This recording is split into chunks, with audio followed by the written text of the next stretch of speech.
Oui, alors moi j'étais musulmane il y a encore 2 mois et demi. Waouh. Et je suis médecin, on m'a annoncé un cancer des ovaires au mois de juin. D'accord, d'accord. Et pendant 3 semaines, 1 mois, en fait, j'étais très très mal, jusqu'à entendre parler de Jésus. Quoi, j'en avais déjà entendu parler, mais là j'ai été vraiment touchée sur une vidéo comme ça un soir chez moi. Et donc je me suis intéressée à cette personne et en fait j'avais pleuré pendant 3 semaines de tristesse et là je pleurais d'amour. Wow. Et je comprenais pas. Donc j'ai regardé beaucoup de vidéos témoignages sur Jésus et le soir même, c'était le 11 juillet de cette année 2018, Wow. je me suis mise à genoux dans ma chambre pour la première fois de ma vie devant Dieu et j'ai supplié pendant 20 minutes, Jésus, si tu existes vraiment, moi ça me suffit pas d'entendre parler de toi, je veux te voir. Et je veux te voir d'une façon que plus jamais de ma vie je vais douter de toi. Et en fait, pendant 20 minutes, j'ai attendu, j'ai supplié à genoux. Et il s'est rien passé, je suis retournée dans mon lit. Et là, j'ai entendu une voix qui me disait « Retourne-toi ». Et j'ai fait ma rebelle. J'ai dit « Mais il n'y a rien, il y a un mur blanc derrière moi ». Et j'ai entendu une deuxième fois « Retourne-toi » de façon très forte. Et là, je me suis retournée. Et en fait, au-dessus de mon lit, j'ai fait plusieurs pas de recul parce qu'il y avait la tête de Jésus, en fait. Wow. Et énorme. Et en fait, dans ses yeux, ses yeux sont pas comme les nôtres en fait. Il n'y a pas un cercle quoi. Il y a tous les univers dans ses yeux. Et en fait, il m'a regardé, il m'a transpercé le cœur. Et en fait, là, j'ai une urgence intérieure Wow. qui, pour une musulmane, est incompréhensible. C'est-à-dire que c'est pas venu de mon mental. Je devais me faire baptiser le plus vite possible. Oh, wow. Donc le lendemain, j'ai cherché partout où me faire baptiser. J'ai regardé des églises sur Internet. J'étais devant des églises, j'étais là postée. C'était le 12 juillet. Et ça parlait pas à mon cœur. Je disais non, non, non. Les catholiques, les protestants, non, non, non. Et à la fin de la journée, j'ai dit à Jésus, tu m'as donné cette envie-là, donc guide-moi. Et donc il m'a guidée en fait vers des personnes qui font des baptêmes dans des lacs, des piscines, des trucs. Et donc j'ai été baptisée le 13 juillet 2018. Et là, j'ai vraiment vu, parce que en fait, je suis médecin psychiatre, addictologue, et je croyais pas trop aux esprits, tout ça. Et là, j'ai vu des esprits sortir de moi, etc. Wow. Donc j'ai dit.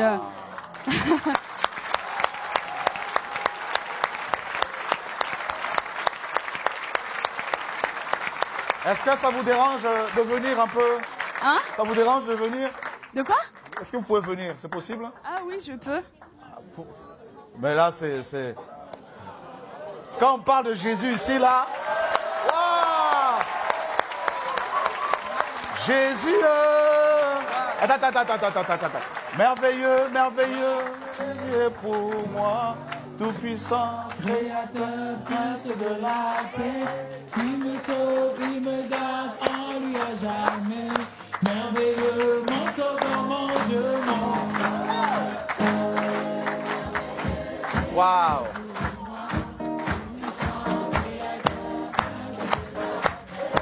Il me sauve, il me garde en lui à jamais.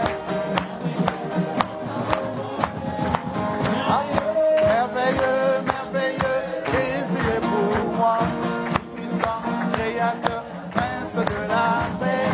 Il me sauve, il me garde en lui à jamais.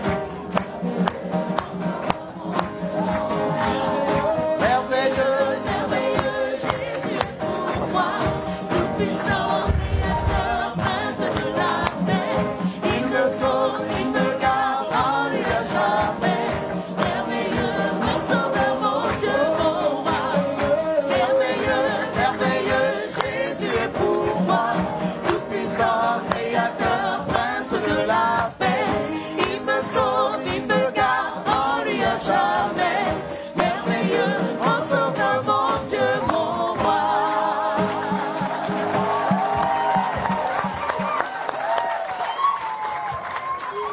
Wow. Donc je continue.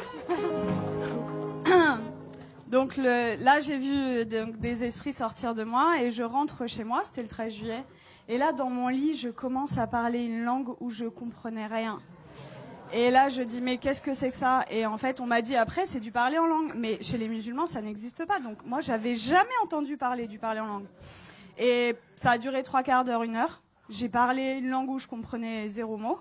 Et en fait, j'ai senti une énergie remonter de mon ventre. Et je prenais comme ça. Et je jetais, en fait. Ça a duré 3/4 d'heure, 1 heure. Et là, au bout de 3/4 d'heure, 1 heure, j'ai arrêté de parler. Et j'avais des douleurs depuis 4 ans, tous les jours. Et là, pour la première fois depuis 4 ans, plus aucune douleur.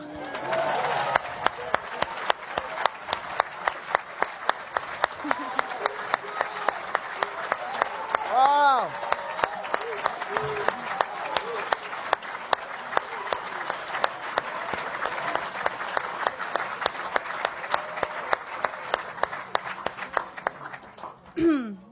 Et donc là, j'ai dit, ok, je suis guérie, c'est bon. J'ai pris rendez-vous chez mon gynéco le 17 juillet.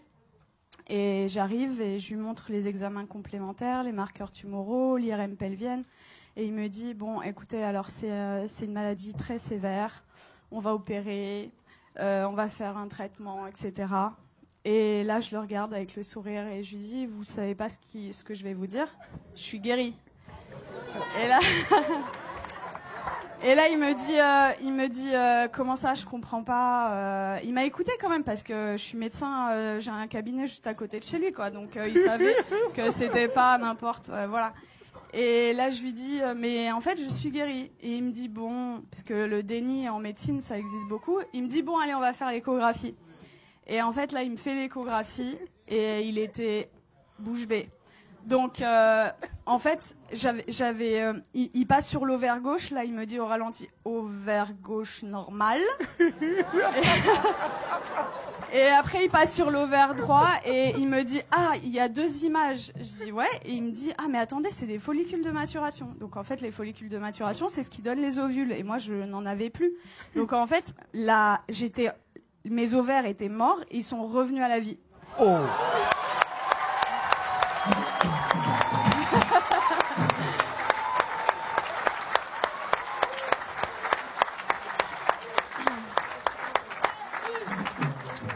Et là, il retire la sonde et il me dit, vous vous rhabillez, vous allez m'expliquer ce qui s'est passé. Et du coup, je lui raconte en gros que j'ai rencontré Jésus 6 jours avant, qu'il m'a guéri et tout. Et il me dit, bon, écoutez-moi bien. Moi, je crois en Dieu, donc je pense que c'est possible. Je suis juive, donc je pense que c'est possible. Mais vous êtes médecin, attention, gardez ça pour vous. Et là, je lui ai dit, j'ai rigolé. Je lui ai dit, c'est impossible. Je lui ai dit, je veux que le monde entier...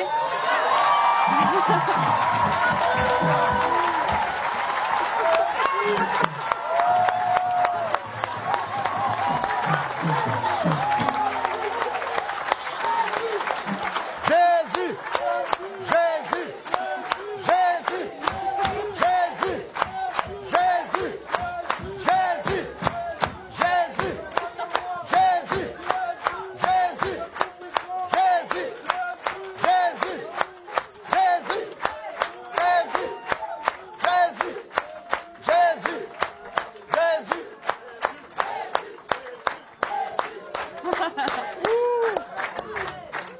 Je lui ai dit, je veux que le monde entier sache que Jésus est vivant. Et il m'a dit, bon, ok. Et il m'a fait mon compte rendu d'échographie, qui était normal. C'était un plaisir pur. Et il me le rend. Et là, il me dit, est-ce que je peux vous faire la bise au lieu de me serrer la main? Je dis, bien sûr. Et il me prend le visage et il me dit que Dieu vous garde. Et en fait, ce que je raconte partout autour de moi, c'est... Tout à l'heure, le frère disait que vous aviez vécu au Cameroun l'acte des apôtres. En fait, c'est ce que je vis tous les jours, quoi. Et c'est-à-dire que je travaillais que en cabinet. Le Seigneur m'a amené à travailler à l'hôpital, aux urgences. Et en fait, je vois des cas psychiatriques sévères. Et ma première garde après mon baptême, les infirmiers, le geste qu'ils ont fait le plus dans la nuit, c'était ça. Ils y croyaient pas, en fait. Il y avait que des miracles. Toute la nuit. Ils ont pas compris.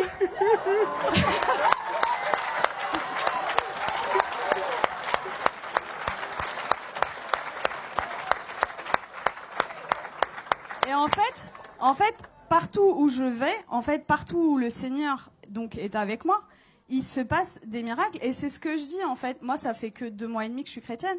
Et je vois les frères et sœurs, ils osent pas parler de Jésus. Ils ont limite honte de lui. Je dis, mais oh! Moi, je vais au salon de coiffure, il y a des coiffeuses qui sont guéries. Je vais à la boulangerie, à la boulangère.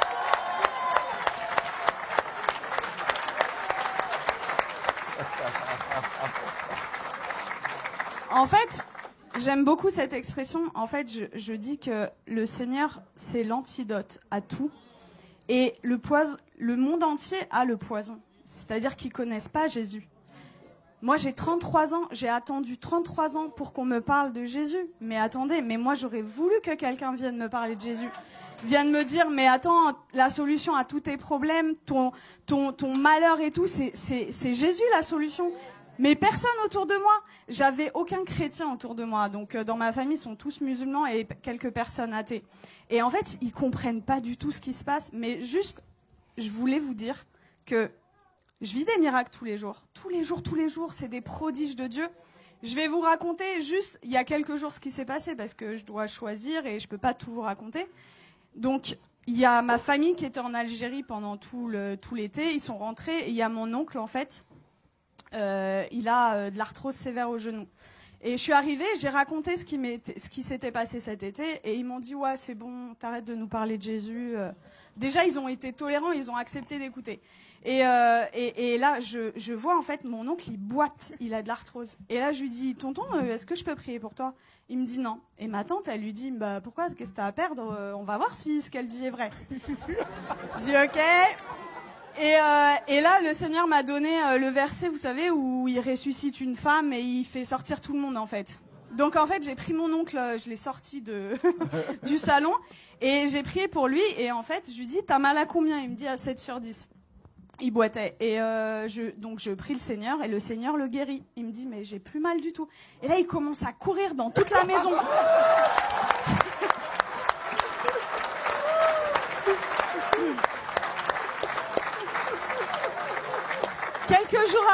Quelques jours après, je retourne dans la famille et là, il me dit, Nermine, tu vas pas me croire, j'ai vu mon ophtalmo. En fait, il voit son ophtalmo 2 fois par an. Et pour son glaucome. Donc le glaucome, c'est une maladie chronique, c'est à vie, c'est comme le diabète. Et il me dit, l'ophtalmo, il a pas compris, j'ai plus de glaucome.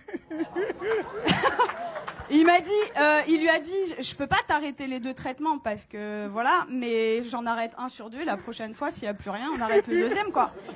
Et donc ça, c'était mon oncle et mon père qui a 80 ans, musulman depuis 80 ans. Waouh. J'ai été le voir, ça faisait très longtemps que j'étais pas allée le voir, au moins 6 mois, 1 an. J'ai été le voir jeudi dernier.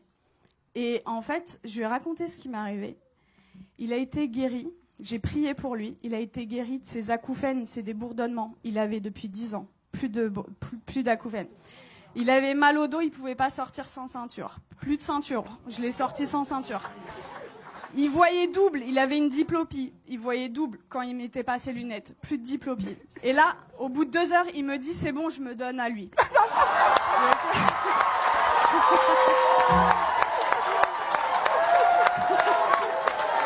Jésus.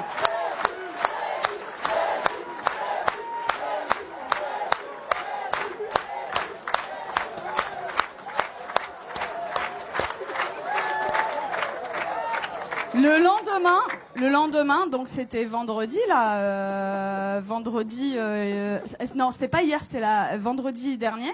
Vendredi, j'arrive, donc le lendemain, en fait là, il me dit, tout ce qu'on s'est dit là, t'oublies, c'était des bêtises, tu me parles plus de Jésus. J'étais choquée. Je dis bon, ok. Et là, dans ma tête, au bout de 2 minutes, je dis non, ça va pas se passer comme ça. Et ça, vraiment, les frères et sœurs, c'est un truc hyper important. Vous priez, mais il faut proclamer aussi ce qui est écrit dans la parole. Et donc, dans ma tête, j'ai dit, je proclame qu'il appartient à Jésus. Je proclame qu'il appartient à Jésus. Et donc, j'ai proclamé. Et là, il me dit, j'ai la tête lourde et tout. Et je dis, j'ai vu l'opportunité. Je dis, je peux prier pour toi? Et il me dit, non, tu m'approches pas. Et donc, en fait, 3 fois d'affilée, en 1 heure, peut-être 3 fois, je lui ai proposé. La 3e fois, il me dit, ça prend combien de temps? Je lui dis 5 secondes. Je dis ok. Il me dit ok. Donc, je mets ma main comme ça, je chasse les esprits au nom de Jésus. Et là, il éternue, mais de façon disproportionnée. Et là, il me regarde et il me dit, c'est parti. Je dis, ah ouais? Et il me dit, tu crois que ça a un rapport avec ta prière? Je dis, bah totalement. Et du coup, on est reparti à parler de Jésus.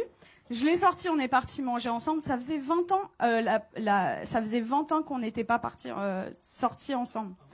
Et en fait, je lui ai parlé du baptême dans l'après-midi. Et dans l'après-midi, il me dit, ok, je suis ok pour être baptisée. Donc là, j'étais là, j'ai dit, je vais te baptiser dans ma baignoire, mais je voulais pas le faire toute seule. Donc j'ai écrit à des frères et tout, oh, mon père, il veut se faire baptiser, qui sait? Et du coup, j'ai un frère qui est venu, et à 21h vendredi dernier, j'ai baptisé mon père.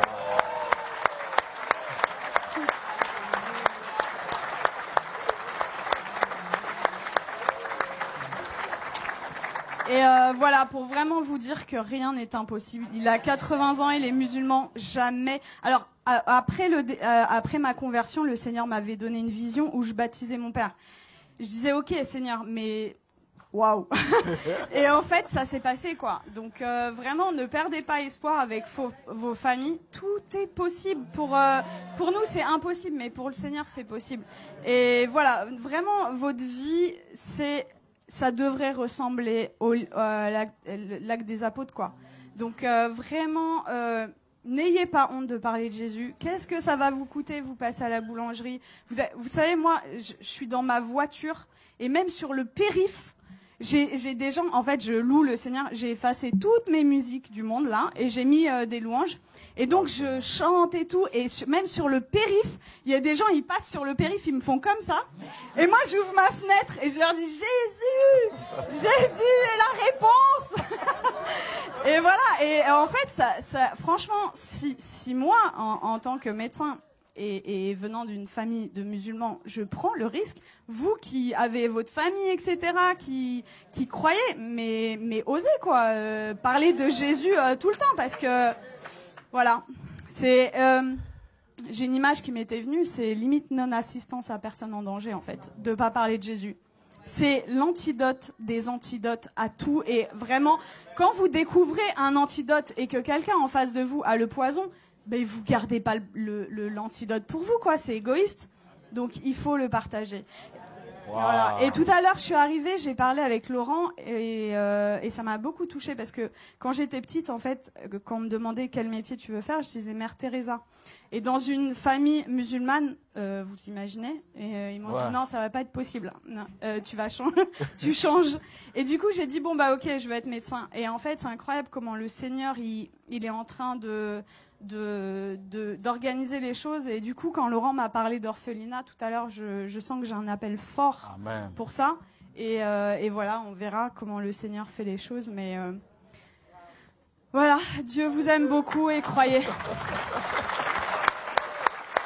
Alléluia.